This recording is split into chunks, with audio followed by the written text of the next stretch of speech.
The gentleman was recognized for the purpose of an opening statement, not for the purpose of making a motion. I yield back and now ask for recognition for a motion under Clause 2, Rule 11. The gentleman is recognized. Mr. Chairman, pursuant to Clause 2 of Rule 11, I move to require the attendance and testimony of Chairman Schiff before this committee and transmit this letter accordingly.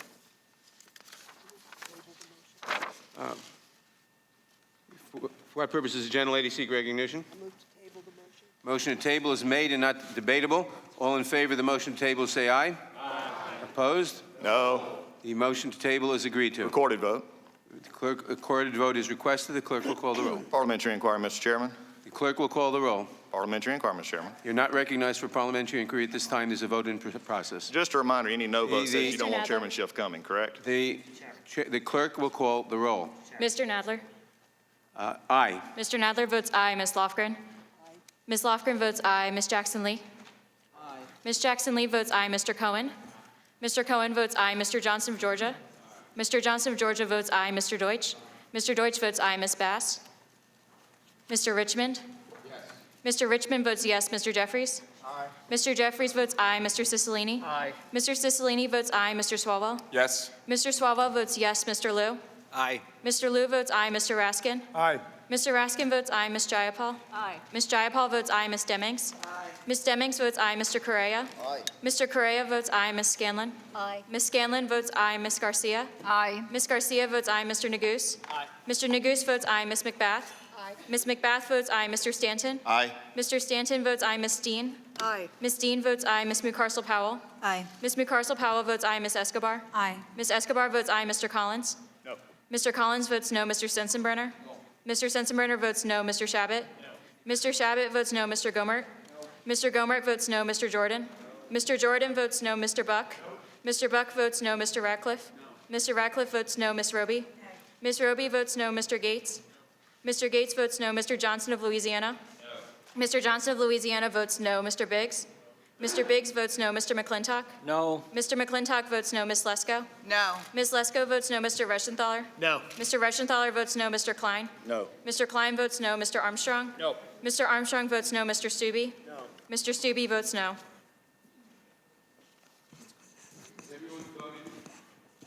Has everyone voted who wishes to vote?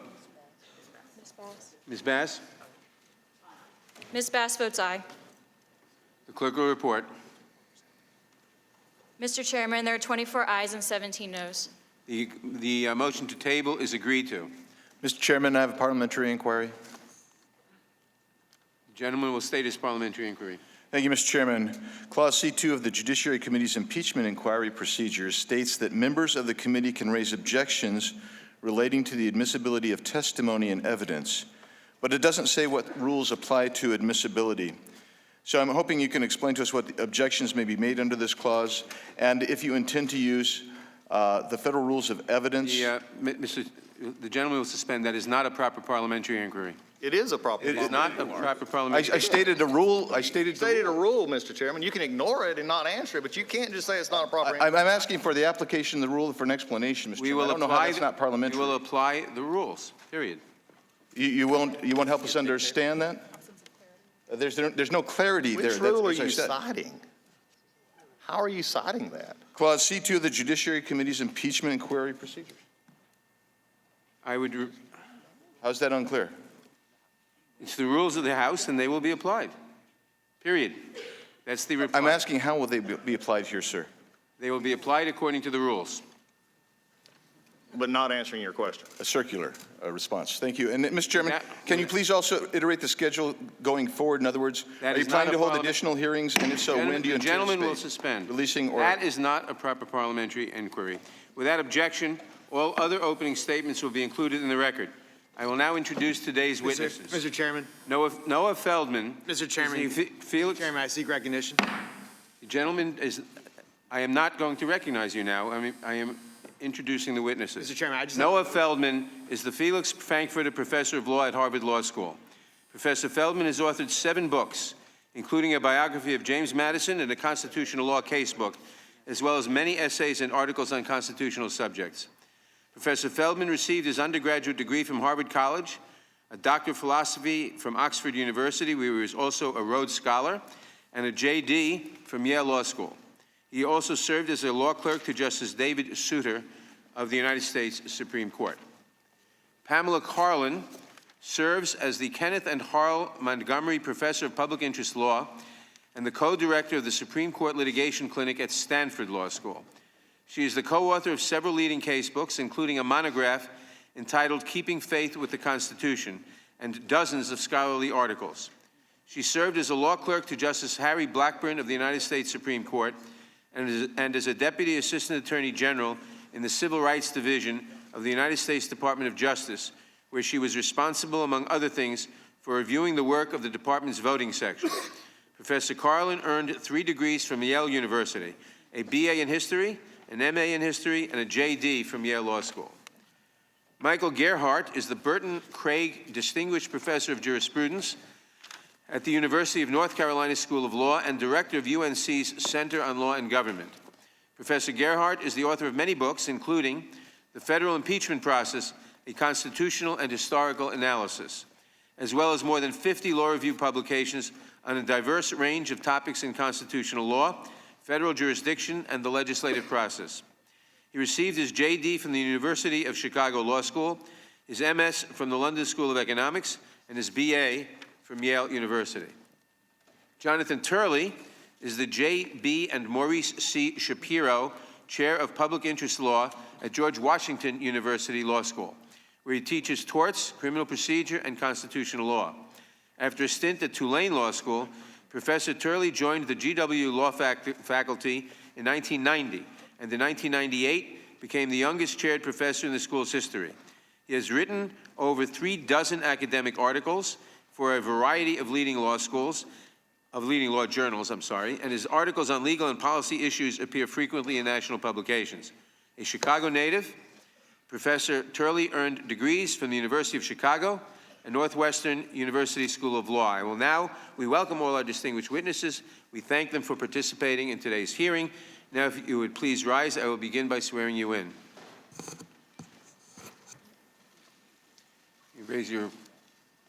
Do you swear or affirm under penalty of perjury that the testimony you're about to give is true and correct to the best of your knowledge, information, and belief, so help you God? Let the record show the witnesses answered in the affirmative. Thank you, and please be seated. Please note that each of your written statements will be entered into the record in its entirety. Accordingly, I ask that you summarize your testimony in 10 minutes. To help you stay within that time, there is a timing light on your table. When the light switches from green to yellow, you have 1 minute to conclude your testimony. When the light turns red, it signals your 10 minutes have expired. Professor Feldman, you may begin. I don't think you're on the mic. Mr. Chairman, before we begin, Mr. Chairman and members of the committee. Mr. Chairman, I have a motion. The gentleman is not in order to offer a motion at this time. Mr. Chairman, I seek recognition for a privilege motion. Mr. Chairman and members of the committee, thank you very much for the opportunity to appear. My name is Noah Feldman. I serve as the witness will proceed. I serve as the Felix Frankfurter Professor of Law at the Harvard Law School. I seek recognition My for job privilege is motion. to study. The gentleman will suspend. The time is the witnesses. The privilege motion needs to be recognized. You can call it not a privilege, but you need to be between the recognized. witnesses, it may be recognized. Not once I recognize the witness. So, the witness will proceed. We'll entertain the motion after the first witness. My job is to study and to teach the Constitution from its origins until the present. I'm here today to describe 3 things: why the framers of our Constitution included a provision for the impeachment of the president, what that provision providing for impeachment for high crimes and misdemeanors means, and last, how it applies to the question before you and before the American people, whether President Trump has committed impeachable offenses under the Constitution. Let me begin by stating my conclusions. The framers provided for the impeachment of the president because they feared that the president might abuse the power of his office for personal benefit, to corrupt the electoral process and ensure his re-election, or to subvert the national security of the United States. High crimes and misdemeanors are abuses of power and of public trust connected to the office of the presidency. On the basis of the testimony and the evidence before the House, President Trump has committed impeachable high crimes and misdemeanors by corruptly abusing the office of the presidency. Specifically, President Trump has abused his office by corruptly soliciting President Volodymyr Zelensky of Ukraine to announce investigations of his political rivals in order to gain personal advantage, including in the 2020 presidential election. Let me begin now with the question of why the framers provided for impeachment in the first place. The framers borrowed the concept of impeachment from England, but with one enormous difference. The House of Commons and the House of Lords could use impeachment in order to limit the ministers of the king, but they could not impeach the king, and in that sense, the king was above the law. In stark contrast, the framers, from the very outset of the Constitutional Convention in 1787, made it crystal clear that the president would be subject to impeachment in order to demonstrate that the president was subordinate to the law. If you will, I would like you to think now about a specific date in the Constitutional Convention, July 20th, 1787. It was the middle of a long, hot summer, and on that day, two members of the Constitutional Convention actually moved to take out the impeachment provision from the draft Constitution. And they had a reason for that, and their reason was, they said, well, the president will have to stand for re-election. And if the president has to stand for re-election, that is enough. We don't need a separate provision for impeachment. When that proposal was made, significant disagreement ensued. The governor of North Carolina, a man called William Davie, immediately said, if the president cannot be impeached, quote, he will spare no efforts or means whatever to get himself re-elected. Following Davie, George Mason of Virginia, a fierce Republican critic of executive power, said, no point is more important than that impeachment be included in the Constitution. Shall any man be above justice, he asked, thus expressing the core concern that the president must be subordinate to the law and not above the law. James Madison, the principal draftsman of the US Constitution, then spoke up. He said it was, quote, indispensable that some provision be made for impeachment. Why? Because, he explained, standing for re-election was, quote, not a sufficient security, close quote, against presidential misconduct or corruption. A president, he said, might betray his trust to foreign powers. A president who, in a corrupt fashion, abused the office of the presidency, said James Madison, quote, might be fatal to the republic, close quote. And then a remarkable thing happened in the convention. Gouverneur Morris of Pennsylvania, one of the two people who had introduced the motion to eliminate impeachment from the Constitution, got up and actually said the words, I was wrong. He told the other framers present that he had changed his mind on the basis of the debate on July 20th, and that it was now his opinion that in order to avoid corruption of the electoral process, a president would have to be subject to impeachment regardless of the availability of a further election. The upshot of this debate is that the framers kept impeachment in the Constitution, specifically in order to protect against the abuse of office with the capacity to corrupt the electoral process or lead to personal gain. Now, turning to the language of the Constitution, the framers used the words high crimes and misdemeanors to describe those forms of action that they considered impeachable. These were not vague or abstract terms to the framers. High crimes and misdemeanors were the words high crimes and misdemeanors represented very specific language that was well understood by the entire generation of the framers. Indeed, they were borrowed from an impeachment trial in England that was taking place as the framers were speaking, which was referred to, in fact, by George Mason. The words high crimes and misdemeanors refer to abuse of the office of the presidency for personal advantage, or to corrupt the electoral process, or to subvert the national security of the United States. There's no mystery about the words high crimes and misdemeanors. The word high modifies both crimes and misdemeanors, So they're both high. And high means connected to the office of the presidency, connected to office. The classic form that was familiar to the framers was the abuse of office for personal gain or advantage. And when the framers specifically named bribery as a high crime and misdemeanor, they were naming one particular version of this abuse of office, the abuse of office for personal or individual gain. The other forms of abuse of office to affect elections, and abuse of office to compromise national security, were further forms that were familiar to the framers. Now, how does this language of high crimes and misdemeanors apply to President Trump's alleged conduct? Let me be clear. The Constitution gives the House of Representatives, that is, the members of this committee and the other members of the House, quote, sole power of impeachment. It's not my responsibility or my job to determine the credibility of the witnesses who appeared before the House thus far. That is your constitutional responsibility.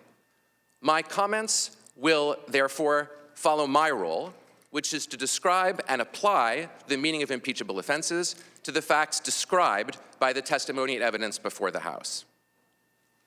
President Trump's conduct, as described in the testimony and evidence, clearly constitutes impeachable high crimes and misdemeanors under the Constitution. In particular, the memorandum and other testimony relating to the July 25th, 2019 phone call between the two presidents, President Trump and President Zelensky, more than sufficiently indicates that President Trump abused his office by soliciting the president of Ukraine to investigate his political rivals in order to gain personal political advantage, including in relation to the 2020 election. Again, the words abuse of office are not mystical or magical. They are very clear. The abuse of office occurs when the president uses a feature of his power, the awesome power of his office, not to serve the interests of the American public, but to serve his personal, individual, partisan, electoral interests. That is what the evidence before the House indicates. Finally, let me be clear that on its own, soliciting the leader of a foreign government in order to announce investigations of political rivals and perform those investigations would constitute a high crime and misdemeanor. But the House also has evidence before it that the president committed two further acts that also qualify as high crimes and misdemeanors. In particular, the House heard evidence that the president placed a hold on critical U.S. aid to Ukraine and conditioned its release on announcement of the investigations of the Bidens and of the discredited CrowdStrike conspiracy theory. Furthermore, the House also heard evidence that the president conditioned a White House visit desperately sought by the Ukrainian president on announcement of the investigations. Both of these acts constitute impeachable high crimes and misdemeanors under the Constitution. They each encapsulate the framers' worry that the President of the United States would take any means whatever to ensure his reelection. And that is the reason that the framers provided for impeachment in a case like this one.